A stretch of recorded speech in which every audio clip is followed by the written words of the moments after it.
జయముల్నివాసి doctor Babasaheb Ambedkar ప్రపంచ జ్ఞానిగా ఐక్యరాజ్య సమితి ప్రకటిస్తే ఈ దేశంలో ప్రభుత్వాన్ని నడుపుతున్నటువంటి బీజేపీ ప్రభుత్వం అమిత్ షా హోమ్ మినిస్టర్ స్థాయిలో ఉండి ప్రపంచ జ్ఞాని అని ఐక్యరాజ్య సమితి అన్ని దేశాలు కలిసి ఆయనను జ్ఞానిగా ప్రకటిస్తే నువ్వు అమిత్ షా నీ స్థాయి ఏంటిది, నీ క్రిమినల్ చర్య ఏంటిది? నువ్వేదైతే జైలు ఉన్నావో ఆ జైలరు ఒకప్పటి బాంసేపు నాయకుడు. నీ కుట్రలు తెలుసు, నీ క్రిమినల్ మనస్తత్వం తెలుసు.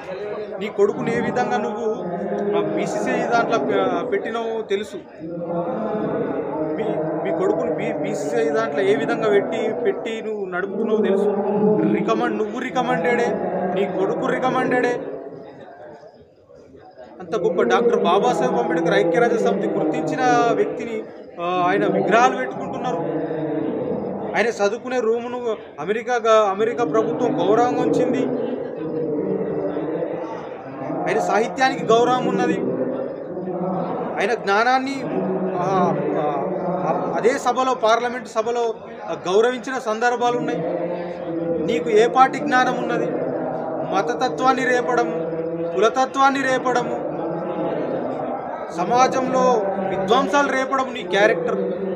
డాక్టర్ బాబాసాహెబ్ అంబేద్కర్ చేసిన ఉద్యమాలలో ప్రతిఘటన ఉద్యమం చేద్దామని కార్యకర్తలు చెబితే వద్దు, మనం హింసకు దూరం అని చెప్పిండు. మీరు అదే హింసను ఎంచుకొని ఇలా ప్రభుత్వాన్ని ఏర్పాటు చేస్తున్నారు. మాదిగల మధ్యలో కొట్లాటలు పెడుతున్నారు. మసీదుల గురించి చెప్తున్నారు. మసీదుల కింద మందిరాలు ఉన్నాయని చెప్తున్నారు. గుడుల గురించి మాట్లాడుతున్నారు. పేదల ఆకలి గురించి మాట్లాడాలా? డాక్టర్ బాబాసాహెబ్ అంబేద్కర్ అన్ని డిగ్రీలు చదివితే అమెరికాలో ఉన్న యూనివర్సిటీలు, లండన్లో ఉన్న యూనివర్సిటీలు అక్కడ ఉండిపోమని బతిమలాడితే ఉండలేదు. నా సమాజానికి సేవ చేస్తే, నీ సమాజం కోసం సేవ చేస్తే నీకు ఎటువంటి క్యారెక్టర్ ఉన్నదని నువ్వు అమిత్ షా నువ్వు మాట్లాడతావు. నీ కొడుకు ఒక జోకర్. ఎట్లా జోకర్ నీ కొడుకు? నీ బీసీసీఐలో పెట్టిన విధానము జోకర్. నీ క్యారెక్టర్ తెలుస్తుంది.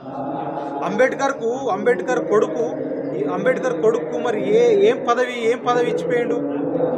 గరీబోలను చేసిపోయాడు. దేనికోసం?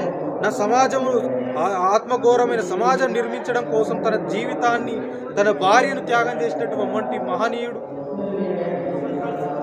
ఇంత గొప్ప త్యాగం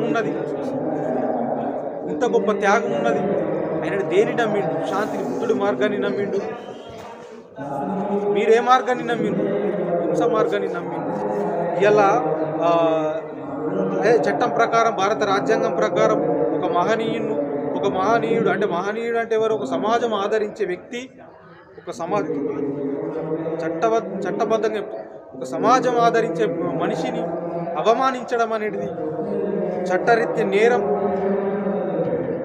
నువ్వు చట్టాన్ని ఒక చట్టసభలో ఉండుకుంటూ, జాతీయ స్థాయి చట్టసభల్లో ఉండుకుంటూ నువ్వు ఒక నేరానికి పాల్పడుతున్నావు అంటే ఒక క్రిమినల్. నీకు ఇంతకుముందు నువ్వు జైలుకైన క్రిమినల్. ఆ జైలుకైన క్రిమినల్ ఇప్పుడు అసెంబ్లీలో కూర్చుండబెడితే ఇప్పుడు కూడా క్రిమినల్ని చూపించుకుంటున్నావు.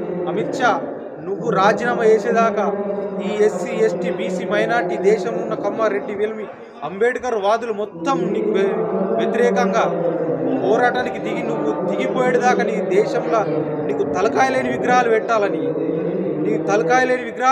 అంబేద్కర్ను రాబోయే సమాజానికి చెప్పాలి. వీడికి తలకాయ ఎందుకు లేదు? వీడి విగ్రహాలకు తలకాయ ఎందుకు లేదంటే ఈ దేశంలో లక్షల సమాజంని, కోట్ల సమాజాన్ని తల ఎత్తుకునేలా చేసిన డాక్టర్ బాబాసాహెబ్ అంబేద్కర్ను అనుచిత వ్యాఖ్య చేసిండు. బాబాసాహెబ్ అంబేద్కర్ను అవమానించినవని చెప్పేసి నీకు రాబోయే చరిత్రహీనుడు పక్కా ఇది నువ్వు రాసి పెట్టుకుని కొడుకు నీ మనవనికి ఇది పక్క నువ్వు చరిత్రహీనుడు అయిపోతావు. జై ముల్నివాస్.